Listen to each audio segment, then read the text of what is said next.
It is actually a pleasure to be here. We are in Pearland at Silambam Houston, which is the house that you built. You are responsible, Dr. Lavanya, Thank you, for bringing Silambam to Houston and to Pearland. This is something that started in 2002. Give us a little bit of background. Absolutely, and thank you for being here. We're so excited to have you here in our space. I moved to the United States in 2001 to do a PhD in biochemistry. When I was here, I just missed dancing so much. Dance is something I had grown up with since I was, very, very young.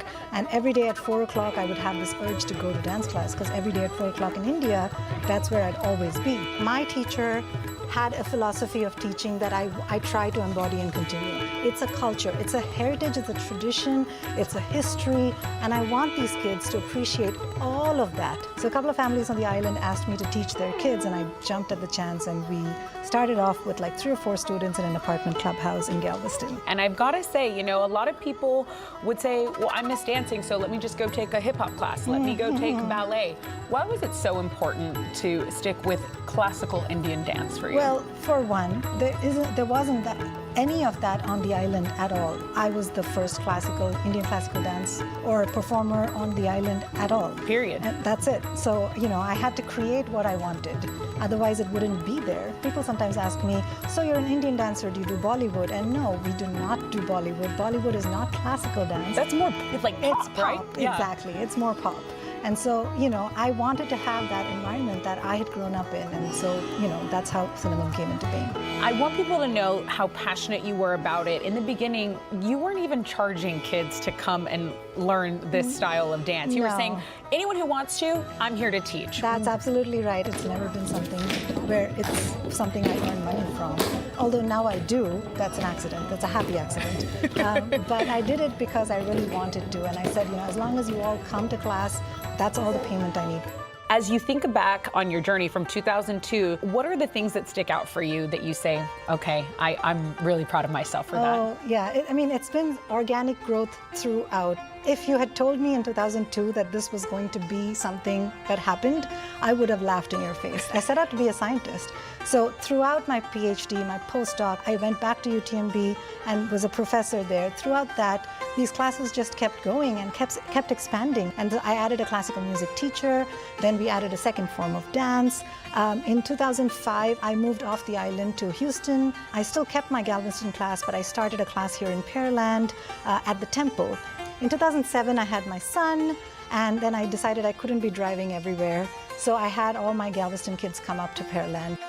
Right next door is Dancescape, ballet, tap, jazz studio. And so my daughter used to go there, and I rented space from there on Fridays and Saturdays. We grew so much that, we were like bursting at the seams at Dancescape. And so this land was available, and we said, why don't we try to raise some money and build it? And slowly that just morphed into what this is, which is, 3 or 4 studio spaces, a black box theater that seats 80. We've been so lucky to be able to do all this. Well, lucky and very brave, because you said when you were building this, it was 2020, and you guys said, no, we're going forward with our plans. Well, yes, we started fundraising in 2017, and by 2020 we had the plans. There's a really beautiful story about the plans, actually. So we didn't have the money to have an architect and all of this, right? But one of my very first students, she was not quite able to afford the tuition at the time, and so I taught her for free. We did her solo debut recital at Silambam's expense, and at the time she said, I'm going to grow up and be an architect. I'm going to design your studio. And then many years later, we were about to build the studio. I reached out to her, and she designed it for me. You're making me tear up, because that's such a beautiful story. People need coaches, they need teachers, they need leaders in their lives, especially young kids. So really cool for full circle moment. Full circle moment, and I can't tell you how much it meant to me. What are the things you would say need to know about Indian classical music, or some of the bigger misconceptions, things that you feel yourself having to kind of tell and retell again to the people who maybe don't experience it firsthand. Well, the first and biggest one is it's not Bollywood.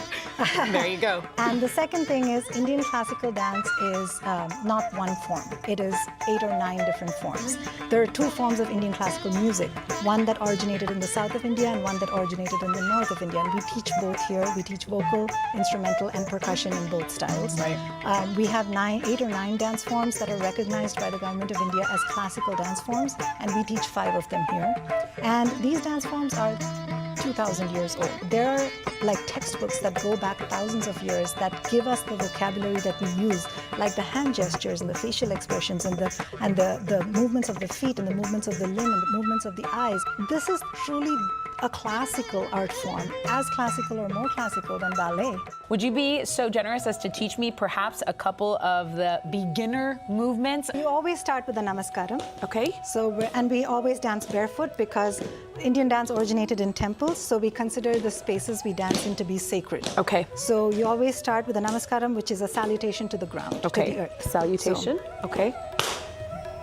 Right leg, left leg. Good. How are you making that sound so pure? Here we go. All the way down. Oh, I don't know if I can do that. You don't have to. I can barely.